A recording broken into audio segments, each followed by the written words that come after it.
നിനക്ക് സ്തോത്രം. देववचनाला धन्यवाद देतो की देवबाने पुन्हा एकदा आपल्या सर्वांच्या मध्ये या ठिकाणी घेऊन आले. നിങ്ങളോടുകൂടെ ആയിരിക്കാൻ വേണ്ടി ഒരിക്കൽ കൂടെ കർത്താവ് എന്നെ ഇവിടെ കൊണ്ടുവന്നതിനായി ഞാൻ ദൈവത്തിന് സ്തോത്രം ചെയ്യുന്നു. नंतर मी देवबाचे आभार मानतो. കർത്താവിന് ഞാൻ നന്ദി പറയുന്നു. आम्ही या ठिकाणी पाहत आहे നാം ഇവിടെ കാണുന്നത് आतापर्यंत देवबाच्या पुष्कळ दासांनी आपल्याला देवबाच्या वचनातून मार्गदर्शन. ഇതുവരെയും കർത്താവ് പിതാവിന്റെ അനേക ദാസന്മാർ ഇവിടെ ദൈവത്തിന്റെ വചനത്തിൽ നിന്ന് സംസാരിക്കുകയുണ്ടായി. आता आपण थोडा वेळ जो आताचा जो विषय आहे तो 8वा विषय म्हणजे आम्ही पाहतो की फ्रीडम म्हणजे मोकळीकता किंवा स्वतंत्र केलेले किंवा मुक्त केलेले. ഇപ്പോഴത്തെ 8ാമത്തെ വിഷയം സ്വാതന്ത്ര്യം പ്രാപിക്കുക എന്നുള്ളതായ വിഷയമാണ്. या जगामध्ये आम्ही पाहतो की हे स्वतंत्रपणा आम्हाला मिळालेला आहे किंवा मोकळीकता मिळालेली आहे असा कित्येक लोकांचा विश्वास अजून नाही. നമുക്ക് സ്വാതന്ത്ര്യം ലഭിച്ചിരിക്കുകയാണ് എന്നുള്ളതായ ബോധം ഇന്ന് ലോകത്തിൽ അനേക വിശ്വാസികൾക്കില്ല. त्यामुळे हे सर्व लोक जे आहेत ते धोक्यामध्ये आहेत. അതുകൊണ്ട് ഇങ്ങനെയുള്ളവരെ വല്ലാത്ത ഒരു അപകടത്തിൽ അല്ലെങ്കിൽ വഞ്ചനയിൽ അകപ്പെട്ടിരിക്കുകയാണ്.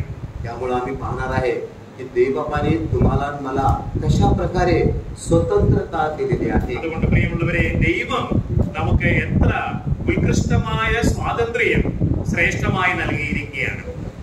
आम्ही पाहतो प्रियानो की ज्या वेळेस आता हा जो महिना आहे हा महिना आता संपणार, पुढचा महिना त्याच्या पुढच्या महिने म्हणजे डिसेंबर मध्ये नाताळ म्हणजे क्रिसमस हा मोठ्या प्रमाणात साजरा केला जातो. ഈ മാസം കഴിഞ്ഞു. ഇനി ഡിസംബർ മാസത്തില് നമുക്കറിയാം ക്രിസ്ത്യാനികളെല്ലാം വളരെ ഗംഭീരമായ രീതിയിൽ ക്രിസ്തുവിന്റെ ജനനം ആഘോഷിക്കുന്നവരാണ്. आणि हा क्रिसमस म्हणजे काय तर प्रभू येशू ख्रिस्ताचा जन्माचा दिवस. ക്രിസ്തുമസ് എന്ന് പറഞ്ഞു കഴിഞ്ഞാല് കർത്താവായ യേശു ക്രിസ്തുവിന്റെ ജനനത്തെ കുറിച്ചാണ് അവർ പറയുന്നത്. आणि असं म्हणून ते मोठ्या प्रमाणात साजरा करतात. पण प्रभू येशू ख्रिस्त या जगामध्ये का आले हेच त्या लोकांना माहिती. അവർ വളരെ ഗംഭീരമായ രീതിയിൽ ആഘോഷിക്കും. എന്നാൽ ക്രിസ്തു എന്തിനാണ് ഈ ഭൂമിയിൽ വന്നത് എന്നുള്ള കാര്യം അവർ മറന്നു പോകും.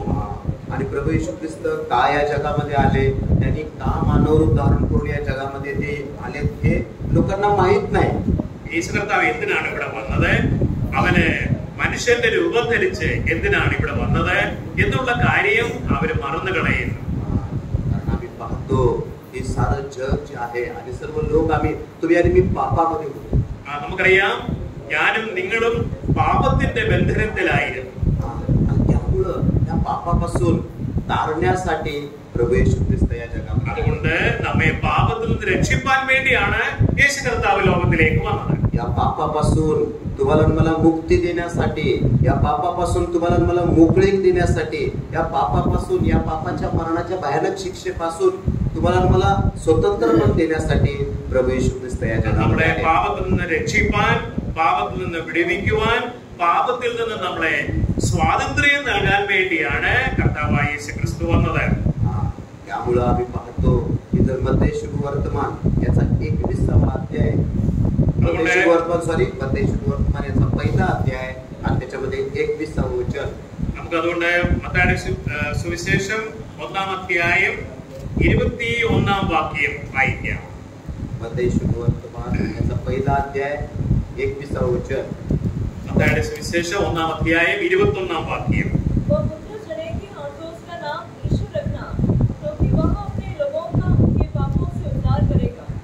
पुत्राला जन्म देईल आणि तू त्याचे नाव येशू ठेव, कारण तोच आपल्या लोकांना त्यांच्या പാപപാപം താരീൽ.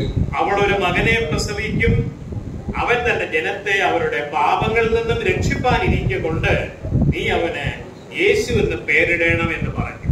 आम्ही पाहतो की प्रभू येशू ख्रिस्तांचा जन्म या पृथ्वीवरती का झाला, तर पहिली गोष्ट म्हणजे या पापापासून तुम्हाला मला तारण्यासाठी, मोकळीकपणा देण्यासाठी. യേശു കർത്താവിന്റെ ജനനം എന്തിനു വേണ്ടിയായിരുന്നു? എന്നെയും നിങ്ങളെയും രക്ഷിപ്പാൻ വേണ്ടിയായിരുന്നു.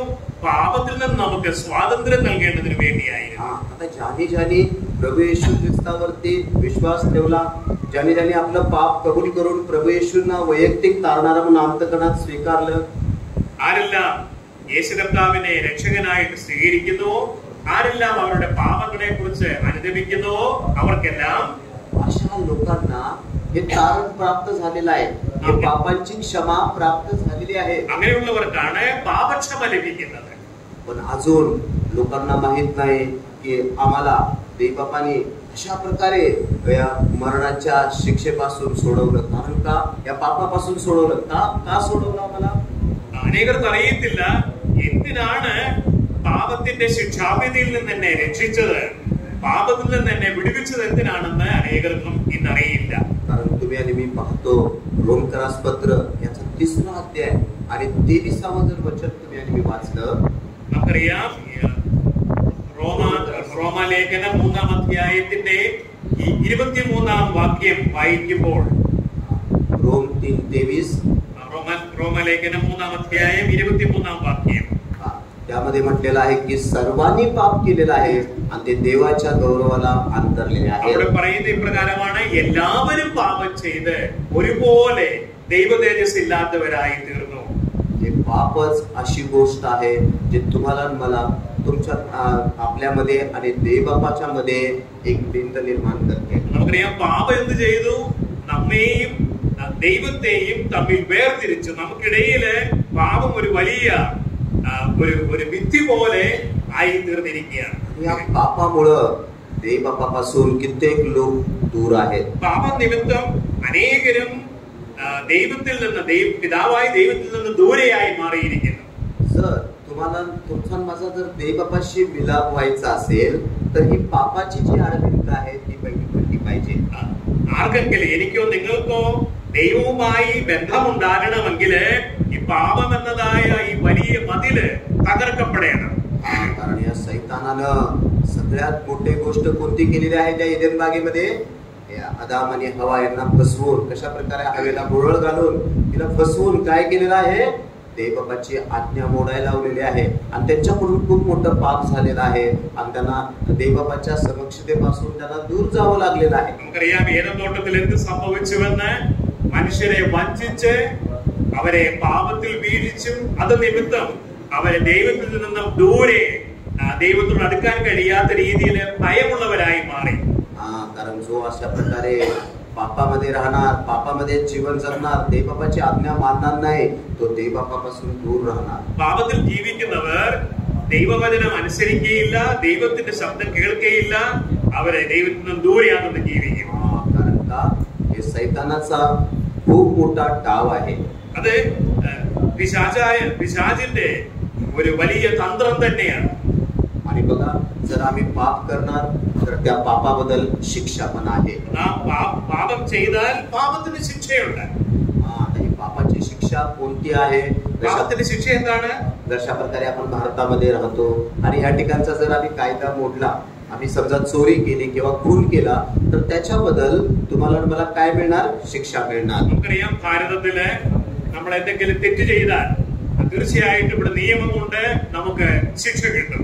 अशा प्रकारे मनुष्य या जगामध्ये राहून जर पाप करणार, पापामध्ये जीवन जगणार तर त्याच्याबद्दल पण शिक्षा आहे. അതുപോലെ തന്നെയാണ് പാപത്തിൽ ജീവിക്കുന്നവർ. അവർ പാപം ചെയ്താൽ, ദൈവത്തിന് വിരുദ്ധമായി പ്രവർത്തിച്ചാൽ അവർക്ക് തീർച്ചയായും ശിക്ഷ ലഭിക്കുക തന്നെ ചെയ്യും. ती शिक्षा कोणती आहे? तर आम्हाला पाहायला मिळतं रोमकरास पत्र याचा 6वा अध्याय आणि 23ावं वचन. ആ ശിക്ഷ എങ്ങനെയുള്ളതാണെന്ന് വേദപുസ്തകത്തിൽ പറയുന്നു. റോമാലേഖനം 6-ാം അധ്യായത്തിന്റെ 23-ാം വാക്യം, പാപത്തിന്റെ ശമ്പളം മരണമത്രേ, ദൈവത്തിന്റെ കൃപാവരമോ നമ്മുടെ കർത്താവായ യേശുക്രിസ്തുവിൽ നിത്യജീവൻ തന്നെ. त्या ठिकाणी म्हटलेलं आहे पापाचे वेतन काय आहे? मरण आहे. ഇവിടെ പറയുന്നു പാപത്തിന്റെ ശമ്പളം എന്താണ്? അത് മരണമാണ്. आता हे पापाचे वेतन जे मरण आहे, हे मरण कोणतं? हे शारीरिक मरण नव्हे. ഈ പാപത്തിന്റെ ശമ്പളം മരണമാണെന്ന് പറഞ്ഞു. ഇത് ശാരീരിക മരണമല്ല. तुम्ही आणि मी काय पाहत आहे की या पापाच्या द्वारे तुमचा माझा नाश व्हावा ही सैतानाची इच्छा होती.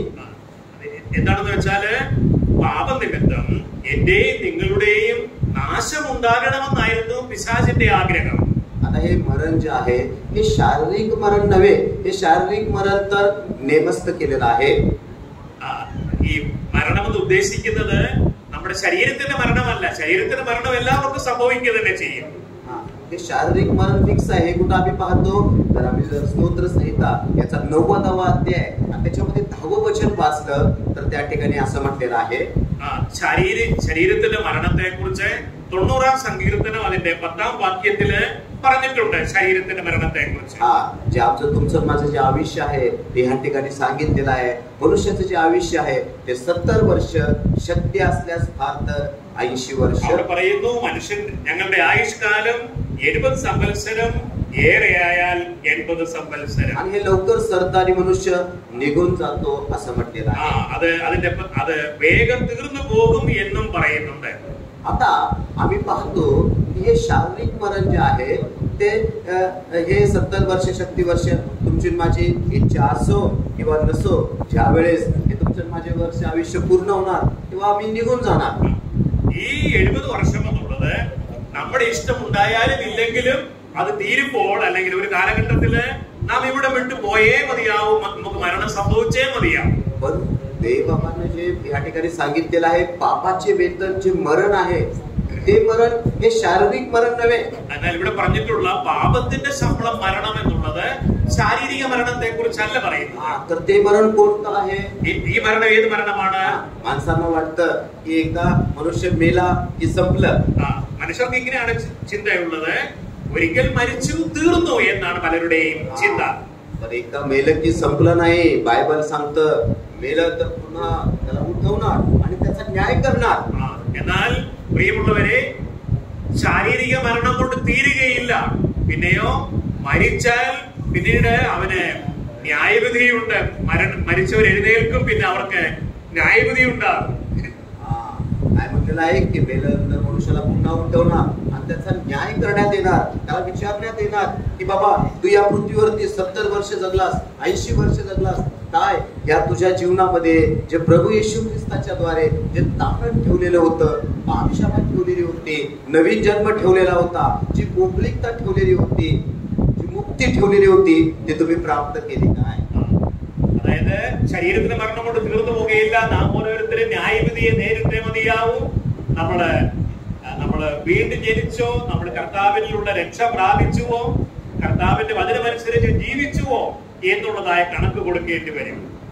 तो हम लोग शरीर में मरने के बाद वहां पर ही अंत हो गया, ये मत समझो भाइयों, ये बहुत बड़ा धोखा होगा. नहीं तो क्योंकि शरीर में मृत्यु होने के बाद हमें परमेश्वर के सामने न्याय पे खड़ा रहना है. तो इसीलिए दोबारा जन्म पाना जरूरी है और धर्मी ठहराया जाना जरूरी है.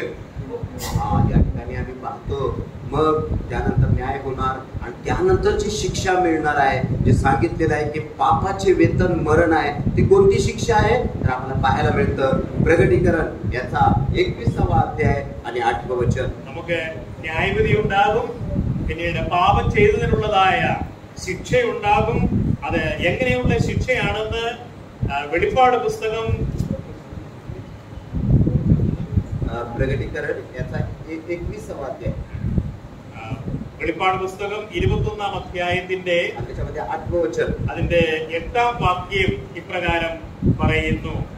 എന്നാൽ ഭീരുക്കൾ, അവിശ്വാസികൾ, അറയ്ക്കപ്പെട്ടവർ, കൊലപാതകന്മാർ, ദുർനടപ്പുകാർ, ക്ഷുദ്രക്കാർ, ബിംബാരാധികൾ എന്നിവർക്കും ഭോഷ്ക് പറയുന്ന ഏവർക്കും ഓഹരി, തീയും ഗന്ധവും കത്തുന്ന ഓഹരിയിലത്ര ഇത് രണ്ടാമത്തെ മരണം. इसलिए अगर दोबारा जन्म अगर नहीं पाए हो और पाप में मर रहे हो तो जरूर न्याय विधि होगा. और जो ऐसे लोगों के ऊपर कैसा न्याय विधि होगा मालूम है, वो हम देख सकते हैं प्रकटीकरण की पुस्तक बाइबल में उसका 21वां अध्याय का 8वां वचन में. पर डरपोकों और अविश्वासियों और घिनौनों और हत्यारों और व्यभिचारियों और टोनों और मूर्ति पूजकों और सब झूठों को का भाग उस झील में मिलेगा जो आग और गंधक में जलती रहती है. यह दूसरी मृत्यु है. या ठिकाणी काय म्हटलेलं आहे? हे कितवं मरण आहे? एक दुसरं मरण आहे. पहिलं जे मरण आहे हे शारीरिक मरण आहे. हा कोणी असू दे. आम्ही कोरोनाच्या काळामध्ये बघितलं पुष्कळ लोक, तरुण लोक पण मरण पावलेले आहेत, लहान लेकरं पण मरण पावलेले आहेत. हे शारीरिक मरण आहे, हे नेमस्त आहे. पण देवबाप या ठिकाणी कोणत्या मरणाविषयी सांगतात? पापाचे वेतन जे मरण आहे. जर मनुष्य या पृथ्वीवरती राहणार, पापच करत राहणार तर त्याला शिक्षा जे मरण आहे ते कोणतं आहे? हे दुसरं मरण, म्हणजे अग्नी आणि गंधकाचं जळतं सर्वर त्यामध्ये मनुष्याला मिळणार. ഇവിടെ പറയുന്നത് രണ്ടാമത്തെ മരണത്തെ കുറിച്ചാണ്.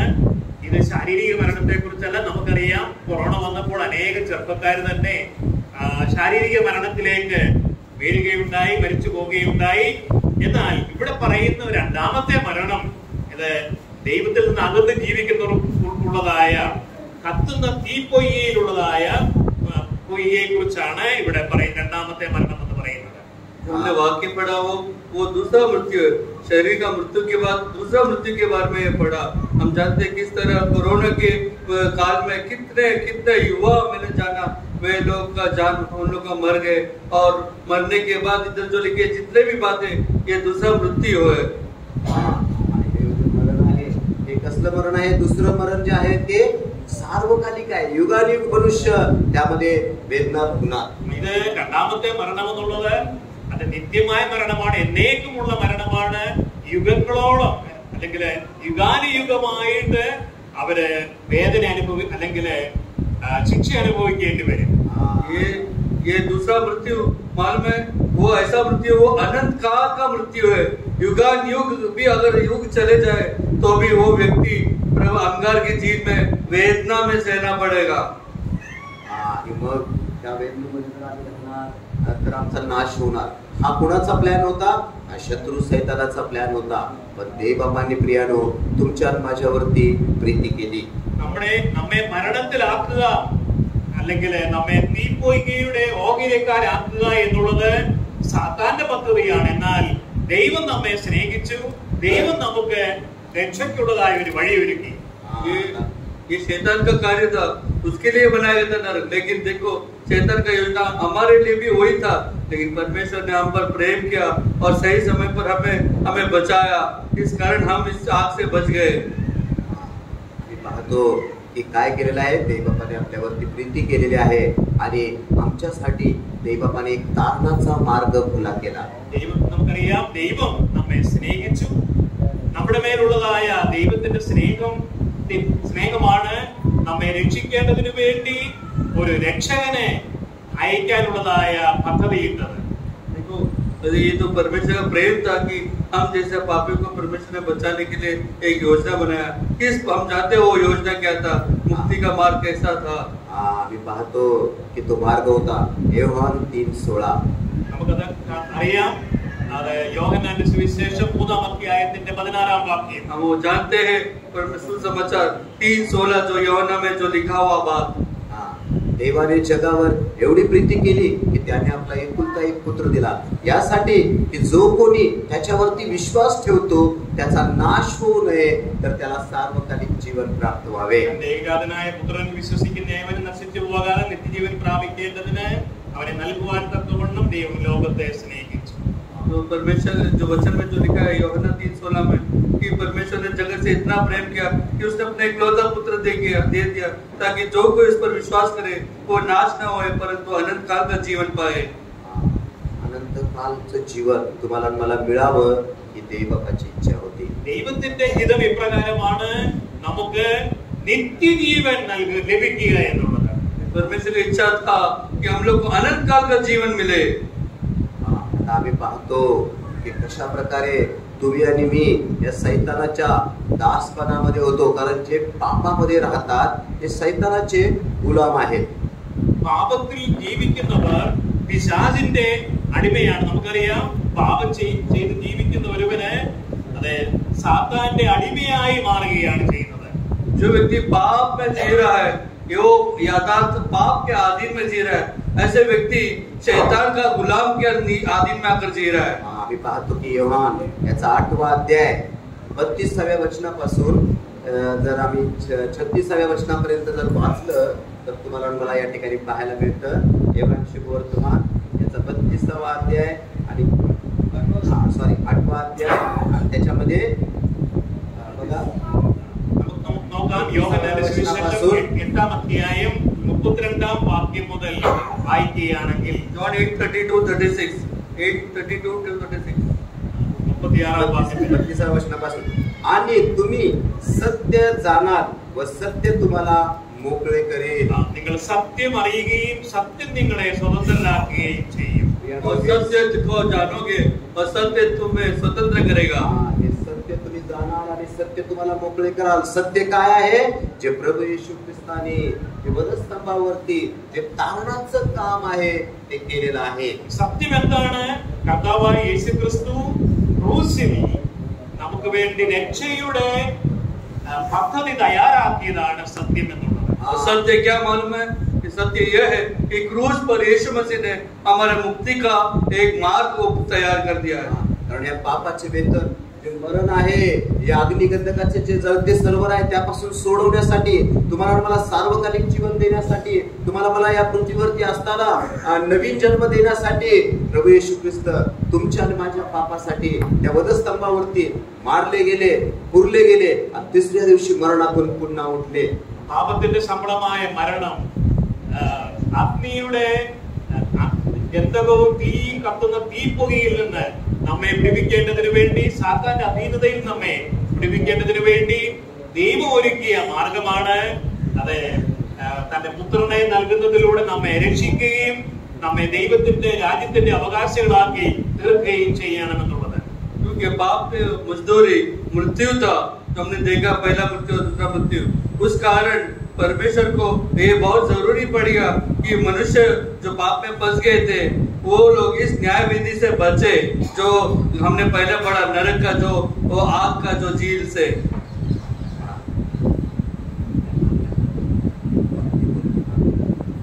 आणि आम्ही पाहतो की मग सत्य तुम्हाला मोकळे करेल म्हटलेलं आहे. ഇവിടെ പറയുന്നത് സത്യം നിങ്ങളെ സ്വതന്ത്രരാക്കുമെന്നാണ്.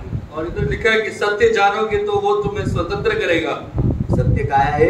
प्रभू येशू ख्रिस्ताचं बलिदान, की त्या प्रभू येशू ख्रिस्ताने तुमच्या माझ्यासाठी त्या वधस्तंभावर काम केलं. സത്യം എന്താണ്?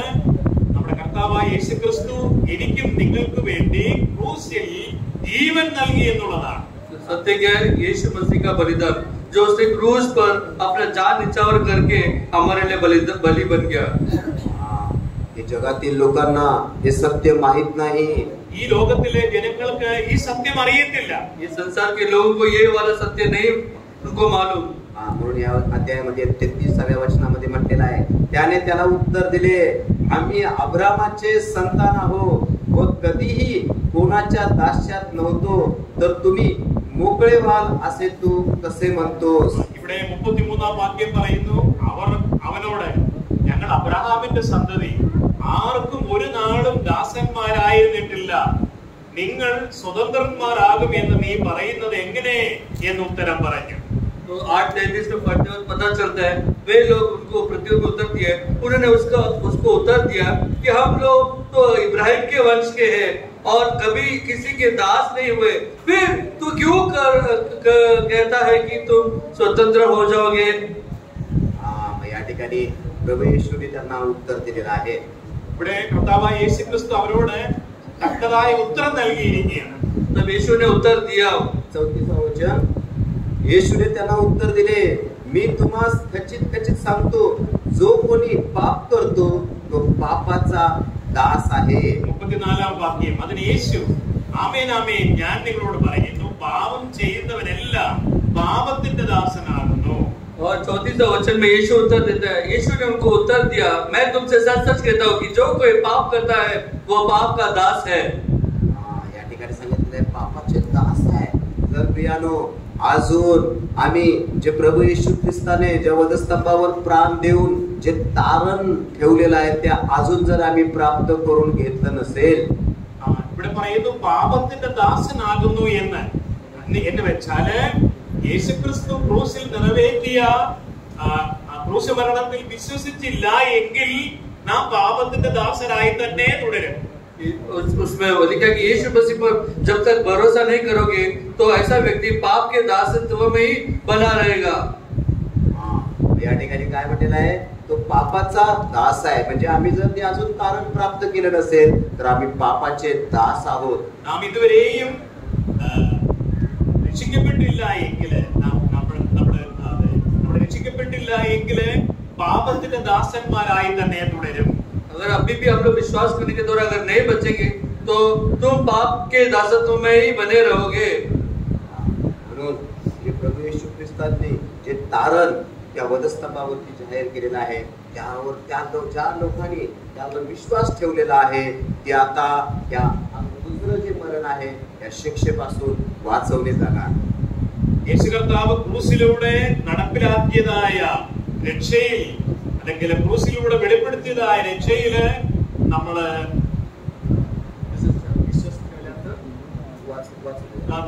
രക്ഷിക്കപ്പെടുകയും ഈ മരണത്തിന്റെ അധീനതയിൽ നമ്മളെ രക്ഷിക്കപ്പെടുകയും ചെയ്യും. अगर इस तरह यीशु मसीह के ऊपर विश्वास करने के द्वारा तो अगर विश्वास करें तो फिर हम लोग इस दूसरा मृत्यु से हम लोग जरूर बच जाएंगे. दुसरं मरण जे होतं ते अग्नी आणि गंधकाचं जळतं सर्वर त्यामध्ये मनुष्याला वाटा मिळणार होता. न्यायाच्या शिक्षेपासून तुम्ही आणि मी वाचवले जाऊ. രണ്ടാമത്തെ മരണം എന്നുള്ളത് തീയും ഗന്ധവും കത്തുന്ന തീപ്പൊയ്യുടെ ഓഹരിക്കാരായി നാം മാറേണ്ടിയിരുന്നവരാണ്. അതിൽ നിന്നാണ് നമുക്ക് രക്ഷയും വിടുതലും കിട്ടുന്നത്. जो दूसरा मृत्यु जिसको आपने देखा, जो नरक की आग की जो झील में से हम लोग को जरूर बचा दिया जाएगा वो दूसरा मृत्यु से विश्वास करने पर. ते लोक कोण आहेत जे जे त्या न्यायापासून वाचवले जाणार. അങ്ങനെയുള്ളവർ ന്യായവിധിയിൽ നിന്ന് രക്ഷപ്പെടും. ज्याने पश्चाताप केलेला आहे. वो कौन है जो इस न्याय विधि से बच सकता है? ज्याने पश्चाताप केलेला आहे. ആരെല്ലാം തങ്ങളുടെ പാപങ്ങളെ കുറിച്ച് അനുതപിച്ചിട്ടുണ്ടോ? जो लोग अपने पाप से पश्चाताप किए वे लोग, ज्याने आपलं पाप कबूल करून प्रभू येशूंना वैयक्तिक तारणारा म्हणून अंतःकरणात स्वीकारलेला आहे. ആരെല്ലാം തങ്ങളുടെ പാപങ്ങളെ ഏറ്റുപറഞ്ഞ് അവരുടെ ഹൃദയങ്ങളിൽ യേശുക്രിസ്തുവിനെ രക്ഷകനായി സ്വീകരിച്ചിട്ടുണ്ടോ?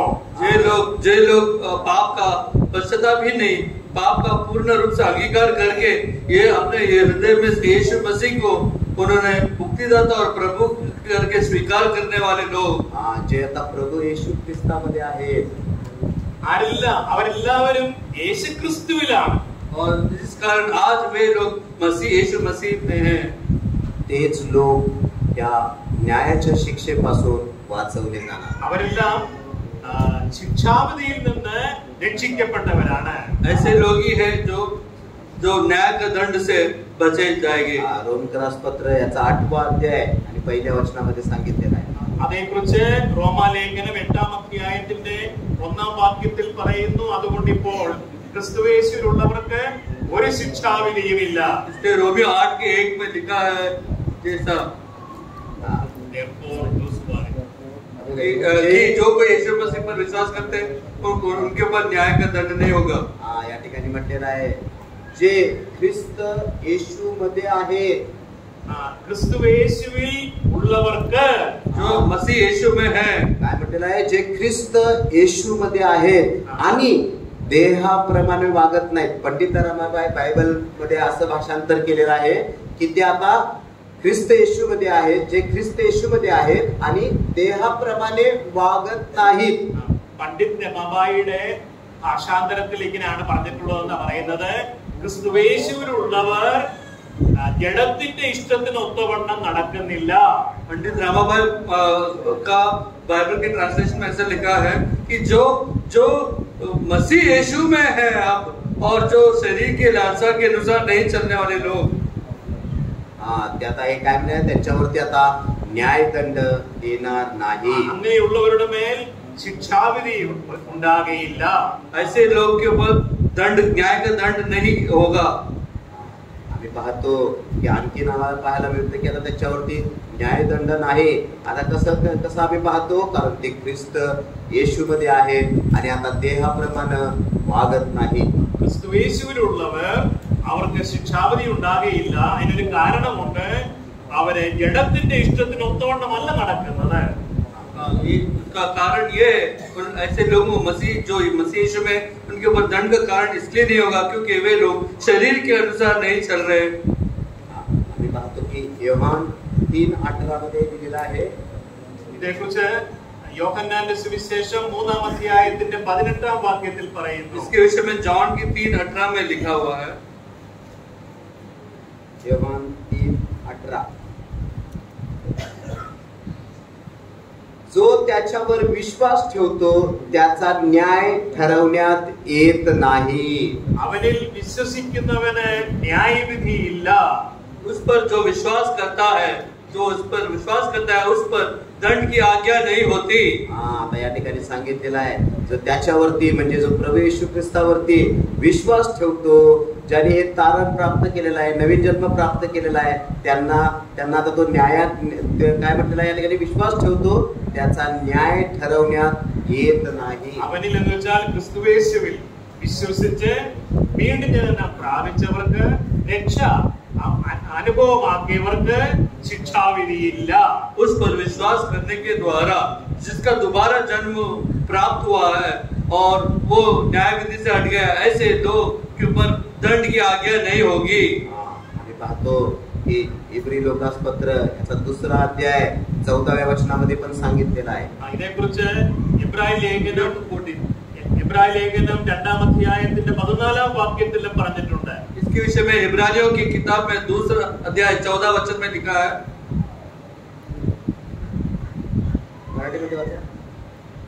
मराठीमध्ये पढू. മക്കൾ ജഡരക്തങ്ങളോട് കൂടിയവരാകൊണ്ട് അവനും അവരെ പോലെ ജഡരക്തങ്ങളോട് കൂടിയവനായി മരണത്തിന്റെ അധികാരിയായ പിശാചിനെ തന്റെ മരണത്താൽ നീക്കി.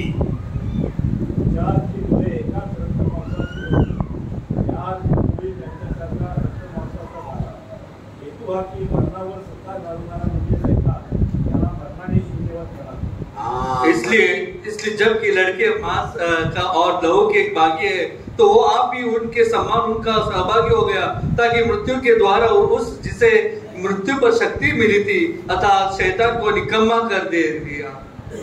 मरणाचा अधिकारी सैतान याला काय करावे? नष्ट करावे. മരണത്തിന്റെ അധികാരിയായ പിശാചിനെ പരാജയപ്പെടുത്തി നീക്കി എന്നാണ് പറയുന്നത്. ऐसा लिखा कि मृत्यु का जो अधिकारी जो तो शैतान था उसको शरीर कुचल दिया. ते कसं कुचललेलं आहे? प्रभू येशू ख्रिस्त तुमच्या माझ्यासाठी त्या वधस्तंभावरती तुमच्या माझ्या पापासाठी मारले गेले, पुरले गेले आणि पुन्हा उठण्याच्या द्वारे हा जो मरणाचा जो अधिकारी सैतान आहे त्याला नष्ट केलेला आहे. ഇതെങ്ങനെ സാധ്യമാക്കി? നമ്മുടെ കർത്താവായ യേശുക്രിസ്തുവിന്റെ മരണം, അവൻ അടക്കപ്പെട്ടു, അവൻ പുനരുത്ഥാനം ചെയ്തു. ഇതിലൂടെ മരണത്തിന്റെ അധികാരിയായ പിശാചിനെ നീക്കിയിരിക്കുകയാണ്. तो मृत्यु का जो अधिकारी शैतान जो कहलाया जाता है उसको कैसा प्रभु ने निकम्मा कर दिया? यीशु मसीह ने क्रूस पर ही जब उसने पापों को ले लिया तब शैतान को उसने कुचल दे दिया. त्याला का नष्ट केलेला आहे? कारण जे अशा प्रकारे त्या मरणाच्या भयामध्ये होते त्यांना मोकळं करावं. മാത്രമല്ല മരണഭീതിയിൽ അടിമകളായിരുന്നവരെ ഒക്കെയും വിടുവിക്കുകയും ചെയ്തു. मालूम है उसने क्या किया? क्रूस पर मरने के द्वारा मृत्यु का भीत जो हम पर थी वो हटाने के लिए यीशु मसीह ने क्रूस पर जान दे दिया और इस तरह हमें छुटकारा दे दिया, स्वतंत्र कर दिया. 15 वचन त्याच्यामध्ये मराठीमध्ये वाचा. 15 वचन मराठी में पढ़ो. आणि जे मरणाच्या भयाने आयुष्यभर जे मरणाच्या भयाने आयुष्यभर दासाच्या बंधनात होते त्या सर्वांना मुक्त करावे. മരണഭീതിയിൽ അടിമകളായിരുന്നവരെ ഒക്കെയും അവന് വിടുവിച്ചു എന്നാണ്. जितने मृत्यु के भय के मारे जीवन भर दासत्व में फंसे हुए थे उन्हें छुड़ा दिया. या ठिकाणी आम्ही पाहतो की देवबापाने या मरणाच्या भयापासून या दासापासून तुम्हाला मला मोकळीकता मिळवण्यासाठी या वधस्तंभावरती प्राण दिला. प्रियानो, നമുക്ക് ഇവിടെ കാണാൻ കഴിയുന്നത് ദൈവം നമ്മെ മരണത്തിന്റെയും അതുപോലെ തന്നെ മരണഭീതിയിൽ നിന്നും വിടുവിക്കേണ്ടതിനു വേണ്ടിയാണ് ക്രൂസിൽ ജീവൻ അർപ്പിച്ചിരിക്കുകയാണ്, ജീവൻ നൽകിയിരിക്കുകയാണ്. पता चलता है कि उसने मृत्यु का और मृत्यु का भय जिसके ऊपर थे उन लोग को, उन सब को यीशु मसीह ने अपने क्रूस के मृत्यु के द्वारा स्वतंत्र कर दिया, छुटकारा दे दिया. हे आम्हाला स्वतंत्र पण मिळण्यासाठी, हे मोकळे पण मिळण्यासाठी काय करावं लागलं? प्रभू येशू ख्रिस्तांना त्या वधस्तंभावरती प्राण द्यावा लागला. നമുക്ക് വിടുതൽ ലഭിക്കേണ്ടതിന്, നമുക്ക് സ്വാതന്ത്ര്യം ലഭിക്കേണ്ടതിന് എന്ത് വേണ്ടി വന്നു? യേശു കർത്താവ് ജീവൻ നൽകേണ്ടി വന്നു. हमें पाप से मुक्ति मिलने के लिए, स्वतंत्रता मिलने के लिए यीशु मसीह को क्या करना पड़ा? क्रूस पर अपना जान देना पड़ा. ही मोकळीकता तुम्हाला आणि मला कशी मिळाली? നമുക്ക് ഈ വിടുതൽ അല്ലെങ്കിൽ സ്വാതന്ത്ര്യം നമുക്ക് എങ്ങനെ ലഭ്യമായി? हमें ये स्वतंत्रता कैसा प्राप्त हुआ? याच्यामध्ये मी तुम्हाला थोडंसं उदाहरण सांगू इच्छितो. ഞാൻ ഇതിനെക്കുറിച്ച് ഒരു ചെറിയ ഉദാഹരണത്തിലൂടെ പറയാൻ ആഗ്രഹിക്കുന്നു. मैं उसके द्वारा छोटा सा उदाहरण देना चाहता हूँ. बरब्बा, बायबल मध्ये सांगितलेला एक बरब्बा नावाचा व्यक्ती होता. നമുക്കറിയാം വേദപുസ്തകത്തിൽ ബറബാസ് എന്നൊരു വ്യക്തിയെ കുറിച്ച് പറഞ്ഞിട്ടുണ്ട്. हम जानते हैं बाइबल में एक ऐसा व्यक्ति जिसका नाम बराबस था. दरोडेखोर होता. അവന് ഭയങ്കര ക്രൂരനായ ഒരു ദുഷ്ടനായ വ്യക്തിയായി. वो बहुत बड़ा एक टेररिस्ट जैसा था. तो खूनी होता. അവന് കൊലപാതകം ചെയ്തവനാണ്. और वो मर्डरर था. मग त्याला पकडण्यात आलं होतं. അവനെയും കൂടെ ബന്ധിച്ചുകൊണ്ട് വരികയുണ്ടായി. और उसे बंदीगृह में बंद किया गया था. आणि तो जो वधस्तंभ आहे ते त्याच्यासाठी तयार केलेला होता की त्याला त्या वधस्तंभावर खेळून मरणदंड त्याला प्राप्त झाला ഈ होता. ബറബാസിനെയും ക്രൂസിൽ കൊല്ലുവാൻ വേണ്ടി ക്രൂശിക്കാൻ വേണ്ടി അവനെയും ബന്ധിച്ചിട്ടിരിക്കുകയായിരുന്നു. और बराबस को भी उसी दिन क्रूस पर लटका कर मार देने का दंड का उसके ऊपर वो दिन ठहराया गया था. कारण तो पापी होता. കാരണം അവന് പാപിയായിരുന്നു. वो एक पापी था. पण आम्ही पाहतो की तो त्या कैदेमध्ये आहे आणि त्या ठिकाणी जेव्हा ते एक सैनिक त्याच्याकडे गेलेला आहे, അവന് ബന്ധനത്തിലായിരുന്നു. സൈന്യം അവനെ പിടിക്കാൻ വേണ്ടി അവന്റെ അടുക്കലേക്ക് പോയിരിക്കുകയായിരുന്നു. जब वो बंदी गृह में था, सेना लोग उसके पास जाकर गए. ज्यावेळेस तो त्याच्याकडे गेलेला आहे, त्याला वाटलं असेल आता हे मला पकडणार आणि मला नेऊन त्या वधस्तंभावरती खेळणार. ഈ സമയത്ത് ബർബാസ് ഇങ്ങനെ വിചാരിച്ചു, അതെ ഇപ്പോൾ എന്നെ പിടിച്ചുകൊണ്ടു പോകും, എന്നെ ഇവരെ ക്രൂശിക്കുകയും ചെയ്യും എന്ന് ചിന്തിച്ചു.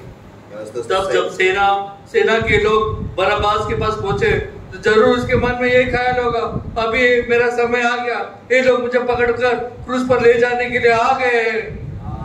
त्यावेळेस एक शिपाई, एक सैनिक त्याला म्हणाला, अरे बाबा, आम्ही तुला न्यायला आलो नाही, तर तुझ्या बदली कोणीतरी दुसरा त्या वधस्तंभावर मरण. അപ്പോൾ ഒരു സൈന്യത്തിലെ ഒരാൾ ചെന്ന് പറഞ്ഞു, ഞങ്ങൾ വന്നത് നിന്നെ കൊല്ലാൻ വേണ്ടിയല്ല, കാരണം നിനക്ക് പകരക്കാരനായിട്ട് വേറൊരുവനെ ക്രൂശിക്കാൻ പോവുകയാണ്. वो सेना में से एक व्यक्ति जाकर, वो सिपाही जाकर उसके पास जाता है और बोलता है, तुम घबराओ मत, आज तुम्हें तेरे बदले एक व्यक्ति मारा जाने वाला है और तुझे छुड़ाने वाले. इस तरह यासारखं आपण पाहतो की हा बरबा म्हणजे कोण? हे बरबाचं जीवन काय दाखवतं? तुमचं माझं जीवन दाखवतं. ഇവിടെ ബറബാസിനെ എന്താണ് കാണിക്കുന്നത്? എന്റെയും ബറബാസിന്റെ ജീവൻ എന്റെയും നിങ്ങളുടെയും ജീവനെ കാണിക്കുന്നതാണ്. ये बराबस कौन है भाइयों? ये बराबस और कोई नहीं, कोई एक व्यक्ति नहीं, वो हम सब थे जो बंदीगृह में फंसे थे और हम लोग के ऊपर मृत्यु का दंड था, लेकिन हमें छुड़ाने के लिए यीशु मसीह वहां पर अपने हमारे लिए वहां पर आता है. तुम्ही आणि मी पापी होतो, तुमचा माझा नाश अटळ होता, तुमच्या माझ्यासाठी जणू काय अग्नी आणि गंधकाचं जळतं सर्वर हे राखून ठेवलेलं होतं. നമ്മൾ ഓരോരുത്തരും പാപികളായിരുന്നു, നമുക്കൊരു പ്രത്യാശയുമില്ലായിരുന്നു. നമ്മൾ ഓരോരുത്തരും അഗ്നിയും ഗന്ധവും കത്തുന്ന തീപ്പൊയ്കയിൽ അതിന്റെ ഓഹരി അവിടെ പോയി ശിക്ഷ അനുഭവിക്കേണ്ടവരായിരുന്നു. हम लोग सब लोग उस बरबास के समान पापी थे और अनज्ञाकारी थे और हम लोग सबके ऊपर न्याय का दंड था, वो दूसरा मृत्यु का मांग हम पर था और हम लोग सब लोग उस नरक की झील में जाने के ही योग्य थे. अशा वेळेस प्रभू येशू ख्रिस्त तुमच्या माझ्या पापांचा दंड स्वतःवरती घेतला आणि तुमची माझी शिक्षा प्रभू येशू ख्रिस्तानी या वधस्तंभावरती भोगली. ഈ സമയത്താണ് പ്രഭു യേശുക്രിസ്തു എന്റെയും നിങ്ങളുടെയും പാപം തന്റെ മേൽ ഏൽക്കുകയും ആ പാപത്തിന്റെ ശിക്ഷയും യേശുക്രിസ്തു താൻ വഹിക്കുകയും സഹിക്കുകയും ചെയ്തു. जब हम पाप कर ही रहे थे तब यीशु मसीह ने आकर हमारे लिए क्रूस पर अपना पाप उसने अपने पर लेकर हमारा पाप का दंड यीशु मसीह ने क्रूस पर सह लिया. गलती करास पत्र याचा 3 अध्याय 13 वचन. ഗലാത്യ ലേഖനം 3-ാം അധ്യായത്തിന്റെ 11-ാം വാക്യം.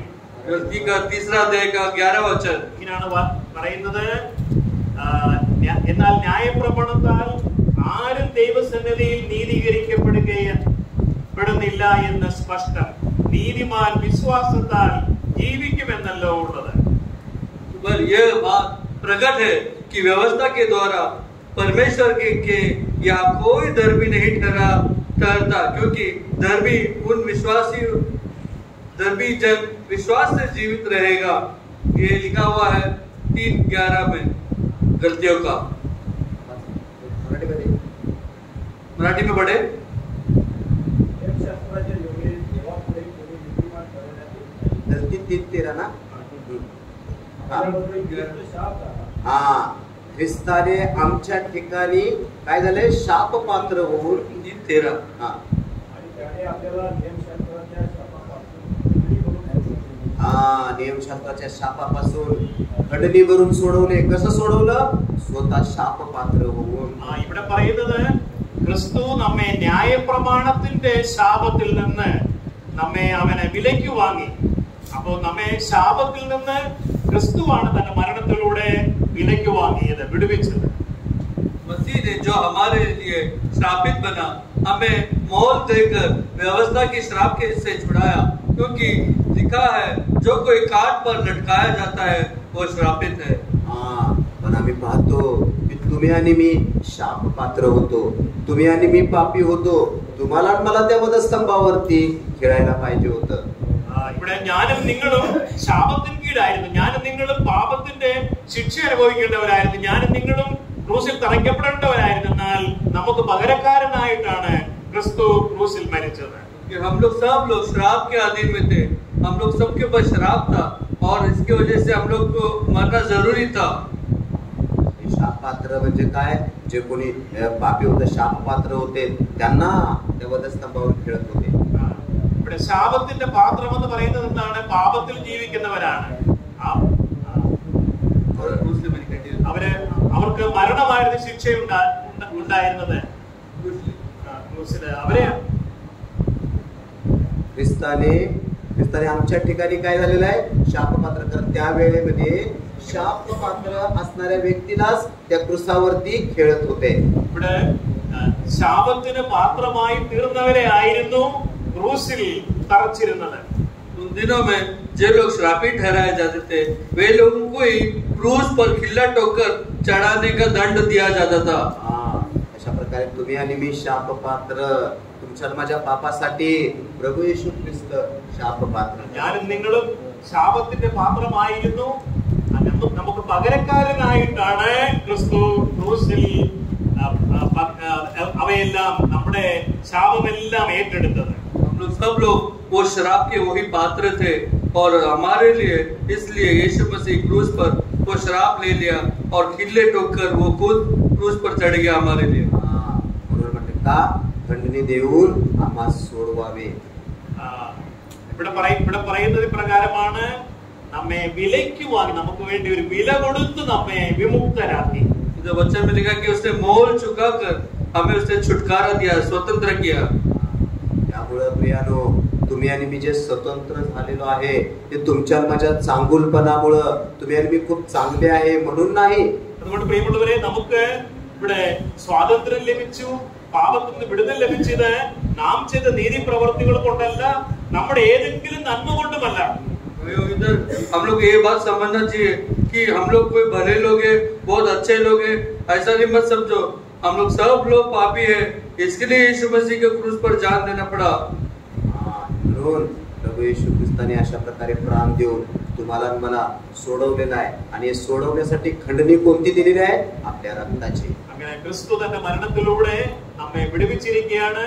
ക്രിസ്തു അതിനുവേണ്ടി ഒരു വില കൊടുത്ത് നമ്മെ വിടുവിച്ചിരിക്കുകയാണ്, നമ്മെ വിലയ്ക്ക് വാങ്ങിയിരിക്കുകയാണ്.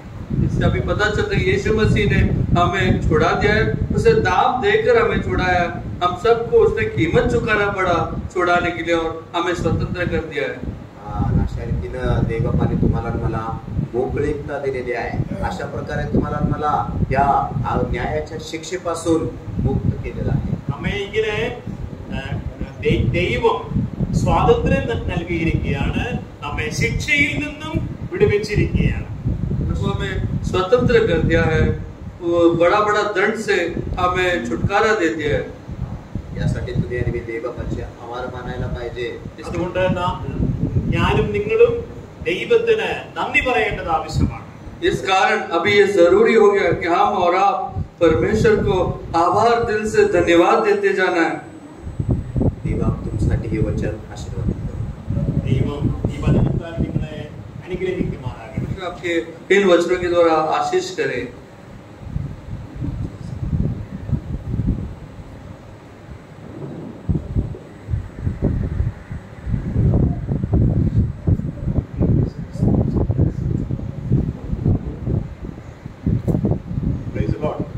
ദൈവത്തിന് സ്തോത്രം.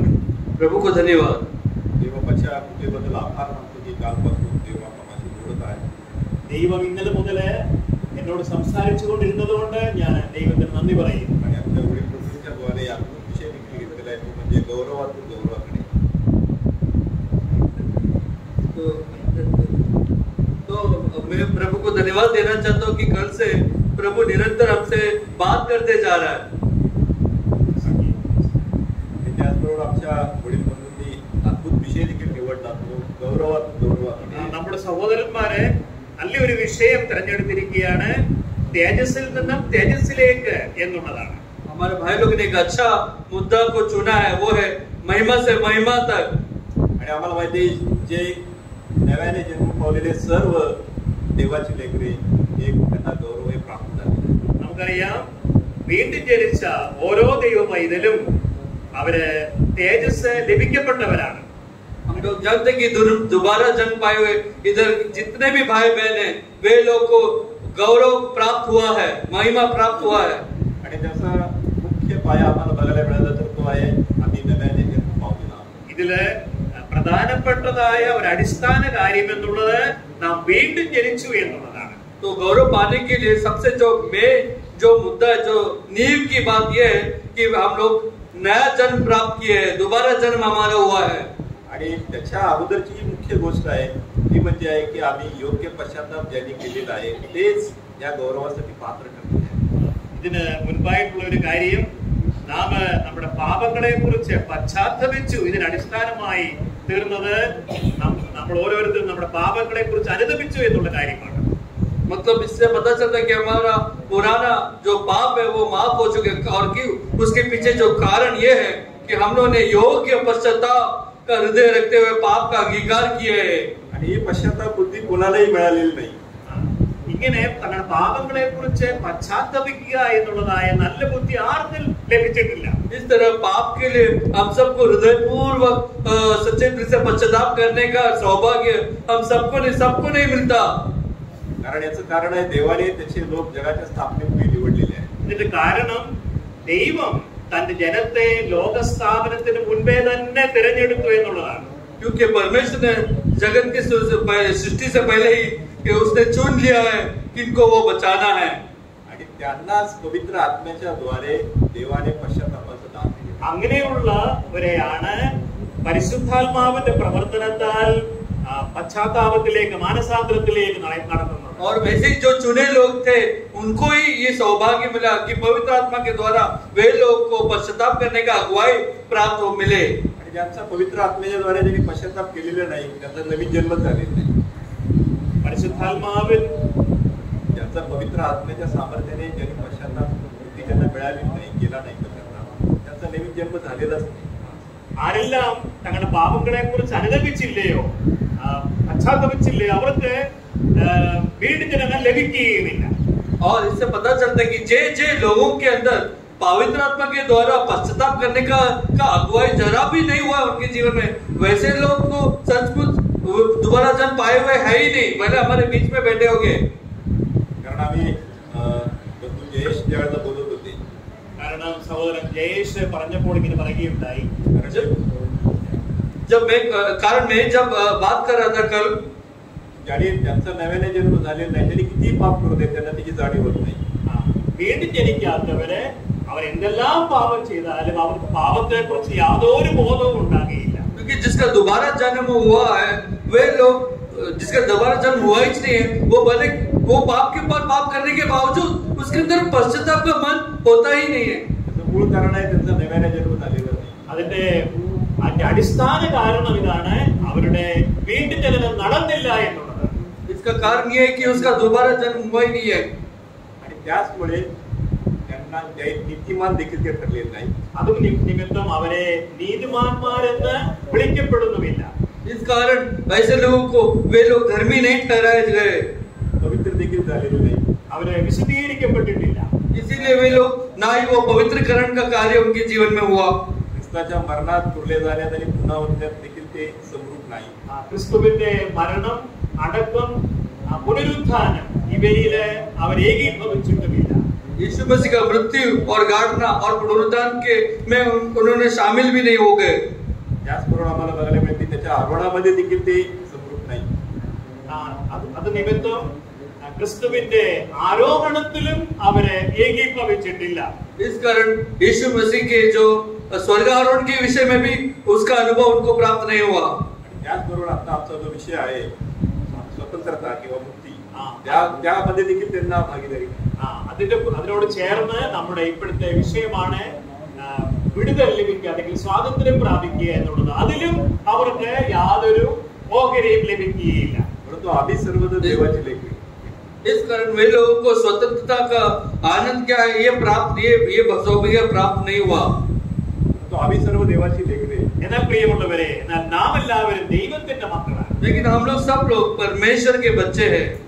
आम्ही सर्व देवाची लेकरे या नात्याने आम्ही सर्वजण नवीन जन्म पावण्याच्या द्वारे देवाचं गौरवीकरण, पवित्रीकरण, नीतिमत्व, आरोहण, पुनरुत्थान या सर्व अद्भुत आणि सनातन गोष्टीमध्ये आम्ही भागीदारी. നാം അങ്ങനെ വീണ്ടും ജനിച്ച് ദൈവത്തിന്റെ മക്കളായി തീർന്നതുകൊണ്ട് ക്രിസ്തുവിലൂടെയുള്ളതായ വിശദീകരണവും അതുപോലെ തന്നെ കർത്താവിനോട് സമാധാനവും അവന്റെ മരണ അടക്ക ഉയർത്തിലും ആരോഹണത്തിലും അതുപോലെ തന്നെ എല്ലാത്തിലും നാം അവനോട് ഏകീഭവിച്ചിരിക്കുകയാണ്.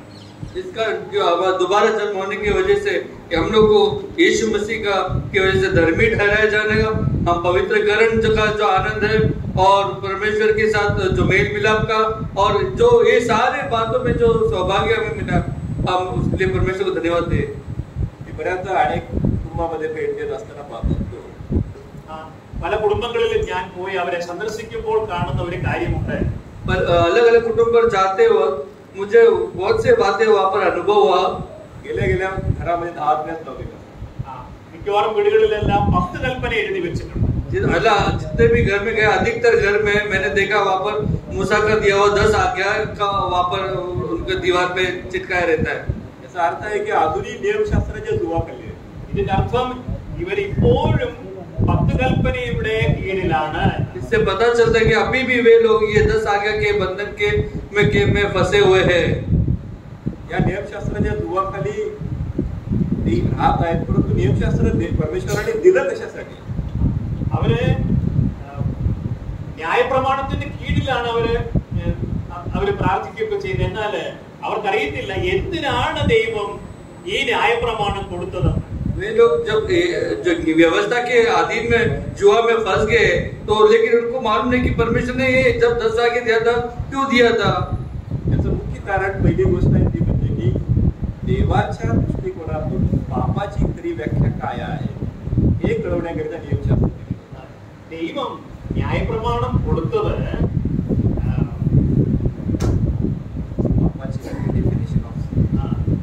പാപത്തിന്റെ അതിന്റെ വ്യാഖ്യാനം അല്ലെങ്കിൽ പാപത്തിന്റെ വിവരണം, പാപം എന്താണെന്ന് ജനം അറിയേണ്ടതിനു വേണ്ടിയായിരുന്നു ന്യായപ്രമാണം കൊടുത്തത്. परमेश्वर ने जब 10 आज्ञाएं दी इस हेतु से दिया ताकि व्यवस्था के द्वारा पाप का ज्ञान हो, पाप क्या है वे समझ पाए. वचन वाचूया.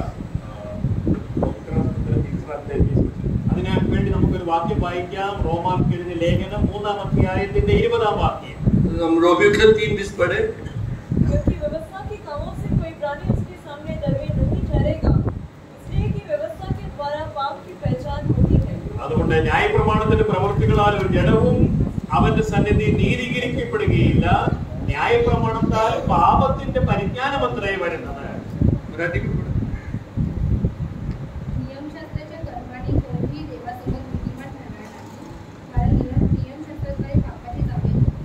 त्यामुळे नियमशास्त्र हे पापाची जाणीव होण्याकरिता दिलेलं होतं. പാപത്തെ കുറിച്ചുള്ളതായ ബോധം ലഭിക്കേണ്ടതിന് വേണ്ടിയാണ് ന്യായപ്രമാണം ദൈവം നൽകിയത്. परमेश्वर ने व्यवस्था इस कारण दिया था कि व्यवस्था के द्वारा पाप का बोध आवे, पाप का जानकारी आवे. त्यामध्ये 2 नियमशास्त्रामध्ये आम्ही बघितलं सकाळच्या वेळेला. एक आहे की मॉरल लॉस आणि दुसरा आहे सेरेमोनियल लॉस. നമ്മൾ ഇന്ന് ന്യായപ്രമാണത്തിന്റെ 2 ഭാഗങ്ങൾ കാണുകയുണ്ടായി. അതൊന്ന് മോറൽ ആൻഡ് റിച്വൽ, സാൻമാർഗീയവും കാര്യങ്ങളും ആചരിക്കേണ്ട കാര്യങ്ങളും, ഇങ്ങനെ 2 കാര്യങ്ങൾ കാണുകയുണ്ടായി.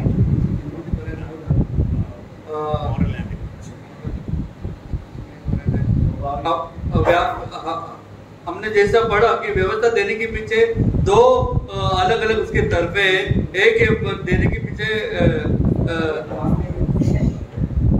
मॉरल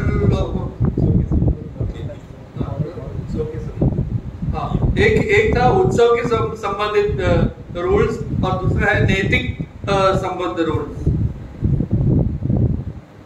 अजून हे दोन्ही जे नियमशास्त्र हे दोन्ही भाग आहेत त्याचे काय करतात, अनेक जण विभागणी करतात. ഇതാണ് ന്യായപ്രമാണത്തിന്റെ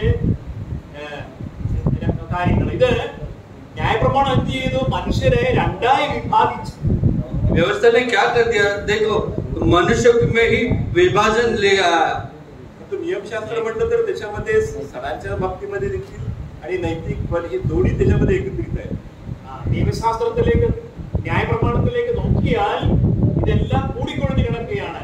സാൻമാർഗീയ കാര്യങ്ങളും അതുപോലെ തന്നെ ആചരിക്കേണ്ട കാര്യങ്ങളും എല്ലാം ഒരുമിച്ച് ചേർന്ന് കിടക്കുകയാണ്. और व्यवस्था को हम व्यवस्था में अगर जाकर देखेंगे तो उसमें दोनों साथ में मिले हुए बातें जो हम लोग को किया करने के लिए किया बताया गया, वो है नैतिक बातें करने के लिए और उत्सव बातें मनाने के लिए. तो आम्हाला माहिती आहे काही रीत रिवाज का. तो आम्हाला माहिती आहे की काही सॅटर्डे ऍडव्हेंटिस्ट ते काय म्हणतात, നമുക്കറിയാം സാബത്ത് മിഷൻ എന്ന് പറഞ്ഞുള്ള ഒരു ശനിയാഴ്ച ആചരിക്കുന്ന ഒരു കൂട്ടരുണ്ട്. हम जानते हैं इस प्रकार का एक तरह का क्रिश्चियन धर्म वाले जो जुटे हैं, वो लोग 7 डे एडवेंटिस्ट, हम लोग इंग्लिश में बोलते हैं, वे लोग साबत के दिन मतलब शनिवार के दिन वो रविवार का पर्व मनाते जो हम मनाते हैं. त्यांनी काय म्हणतात की नियमशास्त्र जे आहे त्याच्यामध्ये आणखी त्यांनी भर घालून सांगतात की तुम्ही शब्दात पाळला तर तुमचं दार नाही. അവര് പറയുന്നത് ന്യായപ്രമാണത്തില് ശബത്ത് ദിനം ആചരിക്കണമെന്ന് എഴുതിയിട്ടുണ്ട്. അതുകൊണ്ട് നിങ്ങൾ ശബത്ത് സൂക്ഷിക്കുകയാണെങ്കിൽ, ശബത്ത് പാലിക്കുകയാണെങ്കിൽ അതിലൂടെ നിങ്ങൾക്ക് രക്ഷ കിട്ടുമെന്ന് പറയും. क्योंकि ऐसा लिखा है, व्यवस्था में लिखा है कि तुम्हें साबत का पालन करना है. इसलिए वे लोग वो वचन को उठाकर मसीह धर्म लोग के बीच में उन्होंने एक डॉक्ट्रिन लाया, नियम लाया कि हम लोग अभी से साबत का दिन को मिलना है, संडे को नहीं. और इस प्रकार वे लोग मिलते हैं. आम्ही एक वचन वाचन करता एक और वचन पढ़े. ഒരു വാക്യം കൂടെ വായിക്കാം. ഗലാത്യ ലേഖനം 5-ാം അധ്യായത്തിന്റെ 1-ാം വാക്യം. गलती का 5:1. मसीह ने स्वतंत्रता के लिए हमें स्वतंत्र किया है, अतः इसी में स्थिर रहो और दासत्व के द्वय में फिर से न झुको. സ്വാതന്ത്ര്യത്തിനായിട്ട് ക്രിസ്തു നമ്മെ സ്വതന്ത്രരാക്കി, ആകയാൽ അതിൽ ഉറച്ചു നിൽപ്പീൻ, അടിമനുഖത്തിൽ പിന്നെയും കുടുങ്ങിപ്പോകരുത്.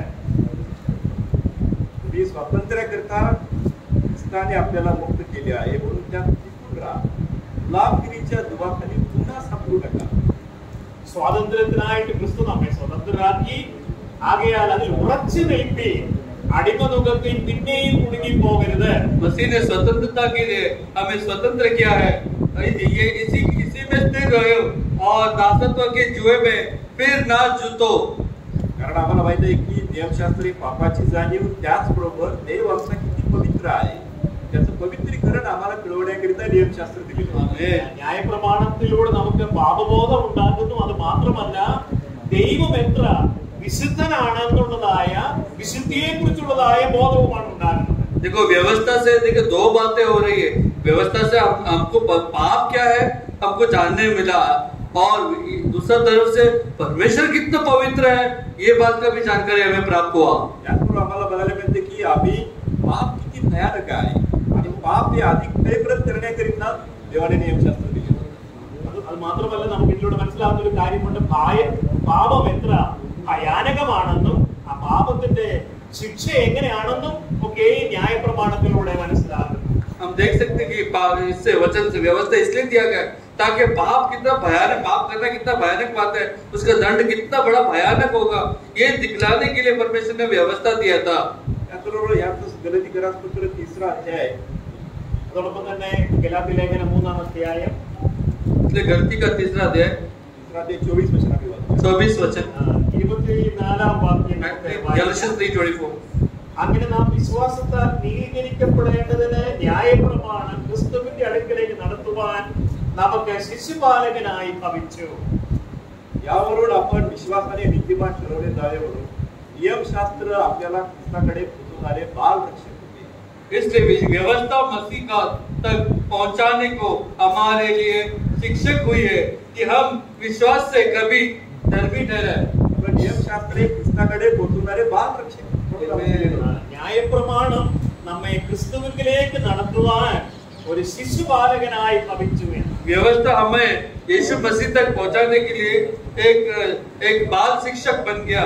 परंतु पंथामध्ये लोक काय म्हणत आहेत की शब्दात पाळला तर तारण आहे, रविवार पाळला तर तारण आहे, वीक डेज पाळले तर काय आहे, तारण आहे. എന്നാൽ മതത്തിലുള്ളവര് ഇങ്ങനെയാണ് പറയുന്നത്, ശനിയാഴ്ച നമ്മള് പാലിച്ചാൽ നമുക്ക് രക്ഷയാണ്, ഞായറാഴ്ച പാലിച്ചാൽ രക്ഷയാണ്. ഇങ്ങനെയാണ് നിയമം അല്ലെങ്കിൽ ന്യായപ്രമാണം പാലിക്കുന്നവര് പറയുന്നത്. लेकिन देखो व्यवस्था का जो मैं लिखी हुई बातें, जैसा हमें शब्द पालना है, ये करना है, वो करना है, ये लेकर आज के मसीह धर्म लोग, वे लोग अलग अलग नियम डालकर व्यवस्था को पालन करने की कोशिश कर रहे हैं, जबकि परमेश्वर व्यवस्था देने के पीछे कारण ये था कि हम व्यवस्था के द्वारा यीशु मसीह के पास जाकर स्वतंत्र हो पाए व्यवस्था से. लेकिन अलग अलग धर्मी कलीसिया देखो क्या कर रहा है, स्वतंत्र यीशु मसीह के पास जाकर स्वतंत्र होने के बदले अभी भी व्यवस्था के अधीन में जाकर व्यवस्था का पालन करके वह व्यवस्था का जो अधीन जो में फंस रहे.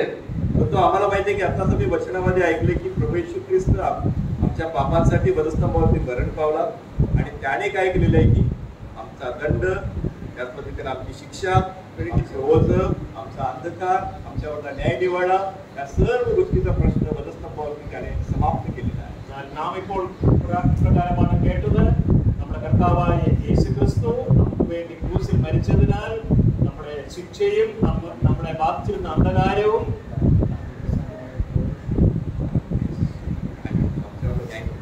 നമ്മുടെ മേലുണ്ടായിരുന്നതായ ശിക്ഷാവിധിയും എല്ലാം മാറ്റിയിരിക്കുകയാണ്. देखो, लेकिन हमें ये बात पता चलना है कि यीशु मसीह, हम जैसे भाई लोग ने सब सीखा, यीशु मसीह के द्वारा हम लोग को न्याय व्यवस्था का जो सारा दंड, न्याय, जो सारे बातें हम पर आ गई थी ना पालन करने की वजह से, वो सब से हमें छुटकारा मिला हुआ है. रोमकरासपत्र 10 अध्याय 4 वचन आम्ही वाचूया. നമുക്ക് റോമർക്കെഴുതിയ ലേഖനം 10 അധ്യായത്തിന്റെ 4 വാക്യം വായിക്കാം. रोमियो का 10:4 पढ़े. कारण विश्वास ठेवणाऱ्या प्रत्येकाला नीतिमत्व प्राप्त होण्यासाठी ख्रिस्त नियमशास्त्राची समाप्ती असा आहे. വിശ്വസിക്കുന്ന ഏവനും നീതി ലഭിപ്പാൻ ക്രിസ്തു ന്യായപ്രമാണത്തിന്റെ അവസാനമാകുന്നു. क्योंकि हर एक विश्वास करने वाले के लिए धार्मिकता के निमित्त मसीह व्यवस्था का अंत है. ख्रिस्त सर्व नियमशास्त्राची समाप्ती असा आहे. ഇവിടെ നമുക്ക് മനസ്സിലാക്കാൻ കഴിയുന്നത് ക്രിസ്തു ന്യായപ്രമാണത്തിന്റെ അന്ത്യമാണ്, അതായത് അതെ അന്ത്യം വരുത്തിയവനാണ്. इधर लिखा है कि यीशु मसीह हर एक व्यवस्था का अंत है. त्यामुळे गलातीपत्र 5 अध्याय 1 मध्ये सांगितले की पुन्हा या गुलामगिरीच्या सुवाखाली तुम्ही सापडू नका. അത്രയും നമ്മൾ കേൾക്കുകയുണ്ടായി. ഗലാത്യ ലേഖനം 5 അധ്യായത്തിന്റെ 1 വാക്യത്തിലാണ് ഇങ്ങനെ പറയുന്നത്, പിന്നെയും നിങ്ങള് അടിമമുഖത്തിൽ കുടുങ്ങി പോകരുത്.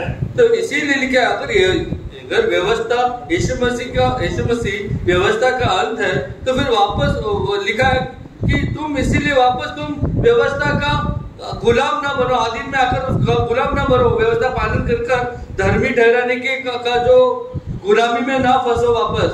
कारण नियमशास्त्र कोणालाच पाळता येत नाही. कारण നമുക്കറിയാം, അതായത് ന്യായപ്രമാണം ആർക്കും അത് പൂർണ്ണമായി നിറവേറ്റാൻ കഴിയും.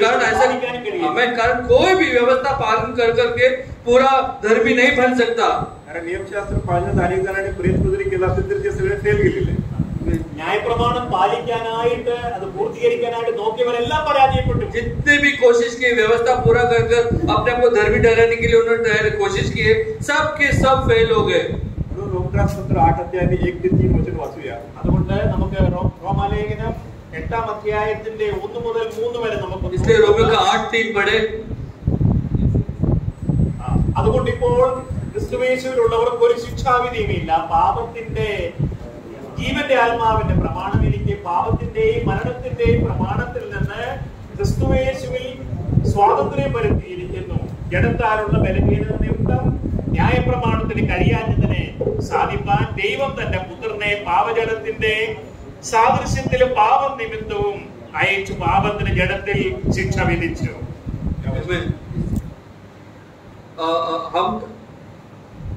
म्हणून ख्रिस्त येशू मध्ये असलेल्यांना दंडाज्ञा नाही. यीशु मसीह में कोई दंड नहीं है. अब जो मसीह यीशु में है उन पर दंड की आज्ञा नहीं, क्योंकि वे शरीर के अनुसार नहीं वरन आत्मा के अनुसार चलते हैं. क्योंकि जीवन का आत्मा की व्यवस्था ने मसीह यीशु पे मुझे पाप की और मृत्यु की व्यवस्था से स्वतंत्र कर दिया. क्योंकि जो काम व्यवस्था शरीर के कारण दुर्बल होकर न कर सकी उसको परमेश्वर ने किया.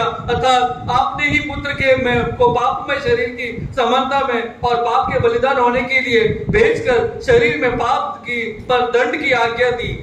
तिसऱ्या वचनानुसार आम्ही बघतो की नियमशास्त्र देह स्वभावामुळे दुर्बल झाल्या कारणाने जे असाध्य ते साधण्याकरिता देवाने आपल्या स्वतःच्या पुत्राला पापमय देहासारख्या देहाने पापाबद्दल देहामध्ये പാപ്പാല ദണ്ഡാത്തെ മൂന്നാം വാക്യത്തിൽ ഇങ്ങനെയാണ് പറയുന്നത്, ജഡത്താലുള്ള ബലഹീനത നിമിത്തം ന്യായപ്രമാണത്തിന് കഴിയാഞ്ഞതിനെ സാധിപ്പാൻ ദൈവം തന്റെ പുത്രനെ പാപജഡത്തിന്റെ സാദൃശ്യത്തിലും പാപം നിമിത്തവും അയച്ച് പാപത്തിന് ജഡത്തിൽ ശിക്ഷ വിധിച്ചു. क्योंकि जो काम व्यवस्था शरीर के कारण दुर्बल होने के कारण न कर सकी उसको परमेश्वर ने किया, अर्थात अपने ही पुत्र के पाप में शरीर की समानता में और पाप के दुर्बलित होने के लिए भेजकर शरीर में पाप पर दंड की आज्ञा दी.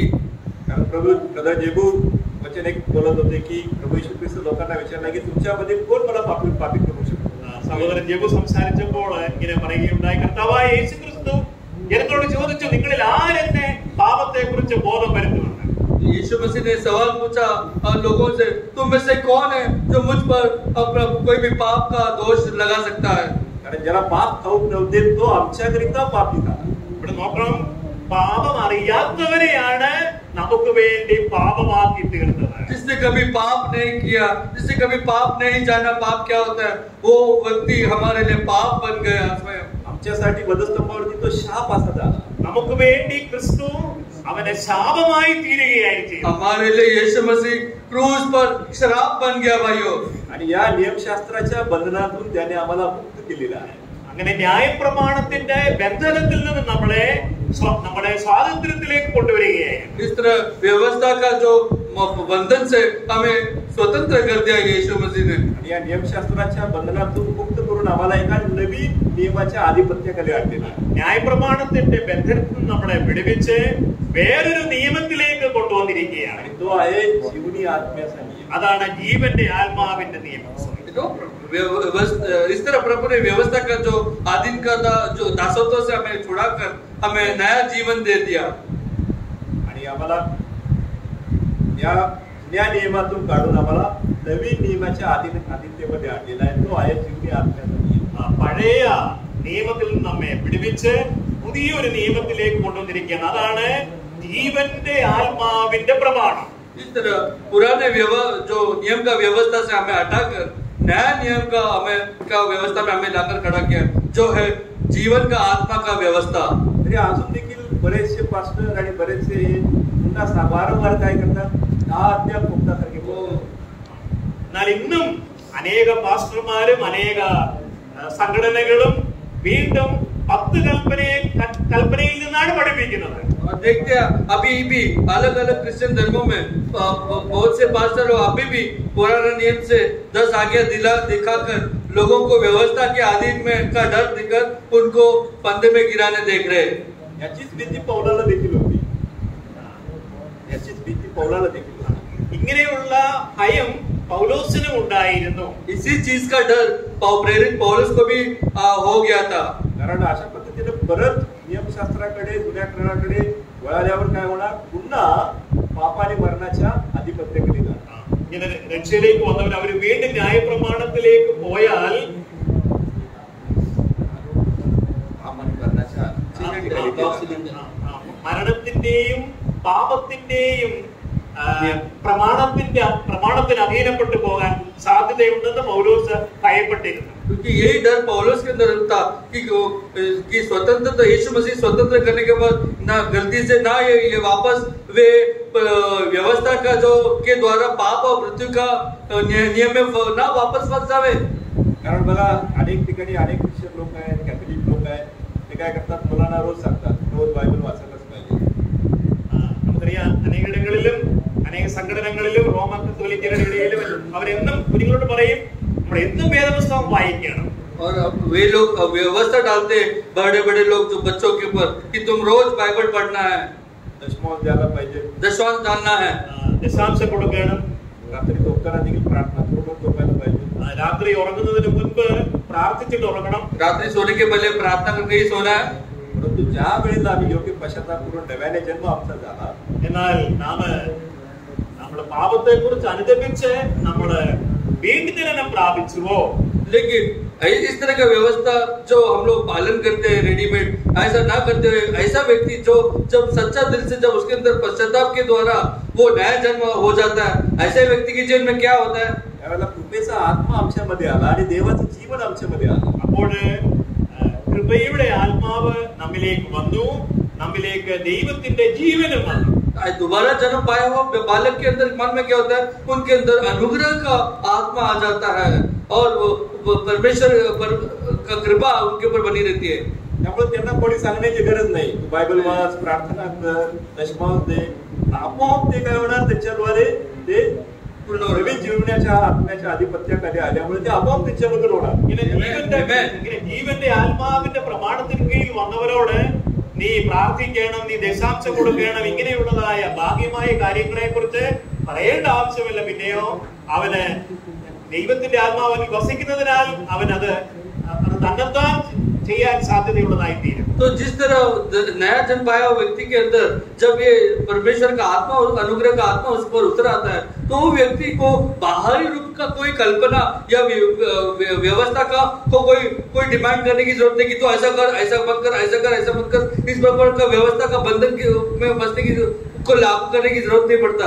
अंदर से ये आत्मा उसे मजबूर कर देता है, अनुग्रह मिलता है, प्यार मिलता है, शांति मिलता है, अगुवाई मिलता है आत्मा की कि बाइबल पढ़ने के लिए या प्रार्थना करने के लिए या प्रभु का व्यवस्था पालन करने के लिए. ये अंदरूनी आत्मा का जीवन का कार्य है. त्याकरता एक वचन वाचूया, रोमकरास पत्र 7:6. നമുക്ക് ഇതിന് ആസ്പദമായ ഒരു വാക്യം വായിക്കാം. റോമർക്ക് എഴുതിയ ലേഖനം 7-ാം അധ്യായത്തിന്റെ 6-ാം വാക്യം. रोमियो का 7:6 पढ़े इस वचन के तुलना करते हुए. पण आता ज्याने आपण बद्ध होतो त्याच्या संबंधाने मृत झाल्यामुळे आपण नियमशास्त्रापासून मुक्त झालो आहोत, म्हणून न्यायशास्त्रका धरून नव्हे तर आत्म्याच्या नाविन्याने आपण सेवा करू. 6-ാം വാക്യം ഇങ്ങനെ പറയുന്നു, ഇപ്പോഴോ അവയവങ്ങളിൽ ഇപ്പോഴോ നമ്മെ പിടിച്ചടക്കിയിരുന്ന ന്യായപ്രമാണം സംബന്ധിച്ച് മരിച്ചിരിക്കൊണ്ട് അക്ഷരത്തിന്റെ പഴക്കത്തിലല്ല ആത്മാവിന്റെ പുതുക്കത്തിൽ തന്നെ സേവിക്കേണ്ടതിന് നാം ന്യായപ്രമാണത്തിൽ നിന്ന് ഒഴിവുള്ളവരായിരിക്കുന്നു. परंतु जिसके बंधन में हम थे उसके लिए मरकर अब व्यवस्था से ऐसा छूट गए कि लेख की पुरानी रीत पर नहीं वरन आत्मा की नई रीति पर सेवा करते हैं. या आत्म्याद्वारे आता आम्ही चालवले जातो. നാം ഇപ്പോൾ ആത്മാവിനാൽ ദൈവത്തിന്റെ ആത്മാവിനാൽ നിയന്ത്രിക്കപ്പെട്ടവരായി. और ऐसे व्यक्ति लोग आत्मा के नियंत्रण से चलाए जाते हैं. कारण या नियमशास्त्राची नीतिमत्वाची वागणी जी होती ती आम्ही कधीच पूर्ण करू शकत नाही. ന്യായപ്രമാണത്തിന്റെ ആവശ്യങ്ങൾ നമുക്ക് ഒരിക്കലും നിറവേറ്റുവാൻ കഴിയുമായിരുന്നില്ല. क्योंकि शास्त्र में लिखा हुआ व्यवस्था की मांग अगर हम लोग शरीर में पूरा करने की कोशिश करें जैसे व्यवस्था बोलता है, वो कभी भी हम लोग पूरा कर नहीं पाएंगे अपनी शक्ति में. कारण ख्रिस्ताने ते पूर्ण केलेले आणि ख्रिस्त त्या नियमशास्त्राची समाप्ती आहे. Amen. ക്രിസ്തുയേശു ഇതെല്ലാം പൂർത്തീകരിച്ചതുകൊണ്ട് ക്രിസ്തുവാണ് ന്യായപ്രമാണത്തിന്റെ അന്ത്യം. क्योंकि यीशु मसीह ने पूर्ण व्यवस्था का पालन करके वो हमारे लिए अभी व्यवस्था के द्वारा का धर्मी बनने का जो मांग है वो पूर्ण रूप से अंत कर दिया। अभी व्यवस्था पालन करने के द्वारा कभी नहीं हम लोग धर्मी ठहराए जाएंगे, लेकिन आत्मा से भरकर आत्म जीवन और आत्मा के नियम जो हमारे अंदर आया हुआ है उसके द्वारा चलने पर हम लोग धर्मी ठहराए जाएंगे। कारण या नियमशास्त्रासाठी आम्ही आता मृत झालेलो आहोत, मेलेलो आहोत। നാം ന്യായപ്രമാണത്തിന് മരിച്ചിരിക്കുകയാണ്। क्योंकि और अभी व्यवस्था का जो मांग किससे हमें धर्मी से बनने का जो मांग है वो उससे हमें हम मर गए उसके लिए। तरी देखील आज काय होत आहे, लेकिन अभी क्या हो रहा है? എന്നാൽ ഇപ്പോഴെന്താണ് സംഭവിക്കുന്നത്? हे सॅटर्डे मिशनचे लोक, ശബത്ത് മിഷൻ ആൾക്കാര്, कॅथलिक लोक, കത്തോലിക്കര്, यहुदी धर्मातील लोक, യഹൂദിയര് पुन्हा काय होत आहे की या नियमशास्त्रामधील सर आणि या 10 आज्ञा याच्या दुवाखाली परत तिकडे जात आहे। അവര് വീണ്ടും പഴയതിലേക്ക് പോയി ന്യായപ്രമാണത്തിന്റെ നുകത്തിന് കീഴിൽ അകപ്പെട്ടു പോകും। लेकिन हम देखते हैं कि मसीह धर्म के अलग अलग विभिन्न लोग जो ये बात की सच्चाई नहीं समझे, अभी भी वे लोग व्यवस्था का पालन कर धर्मी बनने की कोशिश में वे लोगों को बंधन में डाल दिए, वे लोग वंचित हो गए सत्य से। आणि ते बायबल कोर्सेस देखील त्यांनी काढलेले आहेत, बायबल कोर्स देखील त्यांनी सुरू केलेले आहेत। മാത്രവുമല്ല അവര് വേദപുസ്തക പഠന കോഴ്സുകളും ആരംഭിച്ചിരിക്കുകയാണ്। केवल यही नहीं, लोगों को इसको अच्छी तरह से उसका बंधन में फंसने के लिए वे लोग बाइबल स्टडी भी कोर्स उन्होंने उनको लिए खोलते हैं। सैतानाची ट्रिक आहे, आम्ही ओळखली पाहिजे फसवण्याच्या। ഇത് സാധാരണ പദ്ധതിയാണെന്നും നമ്മളെ വഞ്ചിക്കാനുള്ളതായ കാര്യമാണെന്നും നാം ഗ്രഹിച്ചിരിക്കണം। ये तो शैतान का बहुत बड़ा फंदा है हमें फंसाने का, इसको हम लोग अच्छी तरह से परखना है भाइयों। कारण आम्हाला बघायला मिळतं इथं शास्त्रकारामध्ये लिहिलं आहे की एखादी विधवा जी स्त्री आहे तिचा पती मेल्यानंतर ती मुक्त झालेली आहे लग्न करण्याकडे। നമ്മൾ വേദപുസ്തകത്തിൽ ഇങ്ങനെയാണ് കാണുന്നത്, ഒരു സ്ത്രീ അവളുടെ ഭർത്താവ് മരിച്ചാല് അവള് സ്വതന്ത്രയായി അവൾക്ക് വേറെ വിവാഹം കഴിക്കാം। बाइबल में एक उदाहरण दिया है, जब तक वो एक स्त्री अपने पुरुष के अधीन में वो पुरुष के बंधन में फंसी हुई है, लेकिन जिस क्षण वो पुरुष मर जाता है वो स्त्री स्वतंत्र हो जाती है। एका विधवा स्त्रीने दुसरं लग्न केलं, ശ്രദ്ധിക്കാം, ഒരു വിധവ രണ്ടാമത്തെ വിവാഹം കഴിച്ചു। अभी एक विधवा दूसरा शादी की समझो, आणि अगोदर तिचा नवरा तो मेलेला आहे, तिथं तिला पुरलेलं आहे, त्याची हाडं परत काढून परत तिच्या जवळ ठेवेल का? അവള് മരിച്ചുപോയ ഭർത്താവിന്റെ കുഴിമാടം മാന്തിയിട്ട് അവന്റെ അസ്ഥി എടുത്ത് തന്റെ കൂടെ കിടത്തുമോ? अभी जरा सोचो, वो दोबारा उसका दूसरा शादी होने के बाद वापस अपने पुराने जो पति के कब्र में जाकर उसका मिट्टी खोदकर उसके हड्डी को पकड़कर वापस खींचकर वो ला सकती है क्या? मूर्ख बनतील तिला, संबंध जोड़ सकती है? नहीं, ये मूर्ख बनती है, മണ്ടത്തരമാണ്।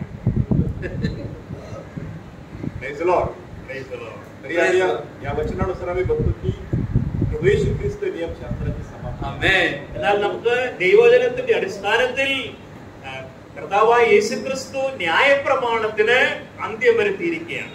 यीशु मसीह जो धर्मी बनने के लिए व्यवस्था का जो हम पर जो मांग था उसमें से हमें छुटकारा दे दिया। हाँ, यीशु मसीह हमारे लिए व्यवस्था का मांग हमसे हटा दिया। कारण आम्हाला माहित आहे की अब्रामाची जी पत्नी जी आम्हाला बघायला मिळते हगार, നമുക്കറിയാം आणि तिचा मुलगा इस्माईल देखील आम्हाला माहित आहे। അബ്രഹാമിന്റെ ഭാര്യയായിരുന്നതായ ആഗാർ അവരുടെ മകൻ ഇസ്മായിലിനെ നമുക്കറിയാം। हम जानते हैं कि इब्रानियों का अब्राहम का जो दासी थी हजीरा, उसका बेटा था इस्माइल। त्याकरता वचन वाचूया, उसके लिए हम लोग वचन पढ़े। വായിക്കാം। ഗലാത്യ ലേഖനം 4-ാം അധ്യായത്തിന്റെ 26-ാം വാക്യം। गलती का 4:24।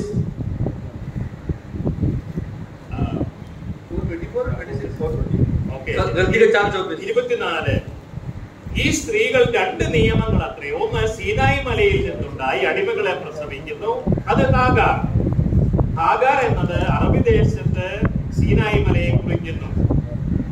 पढ़ सकते हैं। इन बातों के दृष्टांत है ये स्त्री मानो दो वाचाएं है, एक तो सीने पहाड़ की और जिससे दासी उत्पन्न होते हैं और वो हाजिरा है। पुढे आम्ही 25 आणि 26 वचनामध्ये आम्ही बघायला मिळते की आम्ही काय आहोत, യെരൂശലേमच्या जोडीचे आहोत. ഇവിടെ നമ്മൾ 25 വാക്യം 26 വാക്യത്തിലും നമ്മൾ നോക്കിയാൽ നമ്മുടെ അമ്മ യെരുശലേം, लेकिन हमारी माता यरूशलेम है। सिनाई पर्वत नहीं तो सियोन आहे. सिनाई पर्वत नहीं, सियोन है। सिनाई पर्वतमല്ല, सियोन आहे. त्यामुळे अब्राहामाने काय केलं, इस्माईल आणि हागारला काय केलं, त्यांच्या वाट्यात काही न देता काय केलं की घरातून बाहेर काढलं. നമുക്കറിയാം അബ്രഹാം എന്താണ് ചെയ്തതെന്ന്. അബ്രഹാം ഓഹരിയൊന്നും ഹാഗാറിനും ഇസ്മായിലിനും കൊടുക്കാതെ അവരെ വീട്ടിൽ നിന്ന് പുറത്താക്കി. हम जानते कि अब्राहम ने क्या किया कि वो लोग अपने कोई भी मिराज का हक वो हाजिरा को और इस्माइल को ना देकर घर से उनको भगा दिया। तो आमच्या बाबतीमध्ये 28 वचनामध्ये काय सांगितलेलं आहे, നമ്മെ സംബന്ധിച്ചിടത്തോളം 28 വാക്യത്തിൽ എന്താണ് പറയുന്നത്? हमारे संबंध के विषय में 28 वचन में क्या लिखा, बंधुजनो इसाकाप्रमाणे तुम्ही अभिवचनाची संतती आहात. നാമോ സഹോദരന്മാരെ ഇസഹാക്കിനെ പോലെ വാഗ്ദത്തത്താൽ ജനിച്ച മക്കളാകുന്നു. हे भाइयों, हम इसहाक की नाई प्रतिज्ञा की संतान हैं। आणि 30 आणि 31 मध्ये आम्हाला बघायला मिळतं, पण शास्त्रने काय म्हणतो, त्या दासीला व तिच्या मुलाला घालवून दे, तिचा पुत्र स्वतंत्र स्त्रीच्या पुत्राबरोबर वारस होणारच नाही. म्हणून बंधुजनो आपण दासीची मुले नाही, स्वतंत्र स्त्रीची मुले आहोत. ഇനി 30 വാക്യം നോക്ക്. തിരുവെഴുത്ത് പറയുന്നു, ദാസിയെയും മകനെയും പുറത്താക്കി കളക. ദാസിയുടെ മകൻ സ്വതന്ത്രയുടെ മകനോട് കൂടെ അവകാശിയാകുകയില്ല. അങ്ങനെ സഹോദരന്മാരെ, നാം ദാസിയുടെ മക്കളല്ല, സ്വതന്ത്രയുടെ മക്കളത്രേ. परंतु पवित्र शास्त्र क्या कहता है, दासी और उसके पुत्र को निकाल दे, क्योंकि दासी का पुत्र स्वतंत्र स्त्री के पुत्र के साथ उत्तराधिकारी नहीं होगी। इसलिए हे भाइयों, हम दासी के नहीं परंतु स्वतंत्र स्त्री का संतान है। त्यामुळे आम्ही पुन्हा नियमशास्त्राच्या जुवाकडे जाऊ नये म्हणून देवाचे वचन आम्हाला सांगतात. അതുകൊണ്ട് ദൈവത്തിന്റെ വചനം നമ്മോട് പറയുന്ന ഒരു കാര്യമുണ്ട്, നാം വീണ്ടും മുഖത്തിന്റെ കീഴിൽ അടിമകളായി പോകരുത്. इसलिए परमेश्वर का वचन हमें बहुत चेतावनी देती है कि तुम वापस उस व्यवस्था का जो बंधन में के जुआ में ना फंसो. क्रिस्ताने आमच्याकडे त्या वधस्तंभावरती तो दंड भरून आम्हाला स्वतंत्र केलेला आहे. കാരണം ക്രിസ്തു നമുക്ക് വേണ്ടി ക്രൂസിൽ ഒരു വില കൊടുത്ത് നമ്മെ സ്വതന്ത്രരാക്കിയിരിക്കുകയാണ്. कारण यीशु मसीह ने क्रूस पर हमारे लिए व्यवस्था पालन करके हमें पूर्ण रूप से व्यवस्था के इसके मान से छुटकारा दे दिया, स्वतंत्र कर दिया. तो आम्ही काहीतरी आमच्या स्वतःतून आणि आम्ही काहीतरी नवीन नियम शोधून आम्ही जर याच्यामध्ये जर ऍड करत आलो तर पुन्हा आम्ही काय होणार की पापाच्या मरणाच्या आदित्यकाली जाणार. നാം നമ്മുടെ സ്വന്തം ഇഷ്ടപ്രകാരവും നാം സ്വന്തമായ ഒരു നിയമവും ഉണ്ടാക്കിയാല് നാം വീണ്ടും പഴയ ന്യായപ്രമാണത്തിന്റെ അടിമത്തത്തിലേക്ക് ചെന്ന് വഞ്ചിക്കപ്പെടാൻ പോവുകയാണ്. और अभी हम भी अपनी इच्छा के अनुसार वचन का कुछ भी हम लोग इंटरप्रेट करके अपना नियम पालन करने, नियम नया बनाने की कोशिश करेंगे तो हम भी वही गलती कर बैठेंगे जो गलती की किताब में लोगों ने किया. हम व्यवस्था के अधीन में आकर अपने आप को जुआ में फंसा देंगे. परंतु जे देवाची लेकरी आहे ते काही या धर्मातल्या लोकांसारखं आम्हाला मोठं बिल्डिंग पाहिजे, मोठा हॉल पाहिजे अशा ठिकाणची अपेक्षा करणार नाही. എന്നാൽ ദൈവത്തിന്റെ ജനം അവരെ സംഘടനകളിലുള്ള മതത്തിലുള്ളവരെ പോലെ അതെ ഈ ലോകത്തിലെ ചില കാര്യങ്ങൾ നേടേണ്ടതിന് വേണ്ടി വലിയ ബിൽഡിങ്ങുകളൊക്കെ ഉടമസ്ഥരാകേണ്ടതിന് വേണ്ടി അതിന്റെ പിന്നാലെ പോകുന്നവരായിട്ടല്ല. लेकिन हम लोग वो अलग अलग धर्मी क्रिश्चियन अभी के जो डिनोमिनेशन में हमको बड़ा बड़ा बिल्डिंग चाहिए, उनको बड़ा बड़ा घर चाहिए, इस संसार के मोह माया के लिए उनके पीछे वो सारे भी बातें पाने के लिए नहीं अपना मन लगाएंगे. तरी ते नदीकडेला बसू दे, झाडाखाली बसू दे, चक्राखाली बसू दे, कुठेही ते बसू दे, त्या ठिकाणी पवित्र आत्मा त्यांना സ്വർഗീയ നഗരകൾക്കാ ശഹരകൾക്കാ തയ്യാർ. ദൈവജനം നമ്മളെ എവിടെ ആയിക്കൊള്ളട്ടെ, നമ്മള് മരത്തിന് കീഴിലായിക്കൊള്ളട്ടെ അല്ലെങ്കിൽ നദിയിലായിക്കൊള്ളട്ടെ, എവിടെയാ നമ്മൾ എവിടെ കൂടി വന്നാലും നാം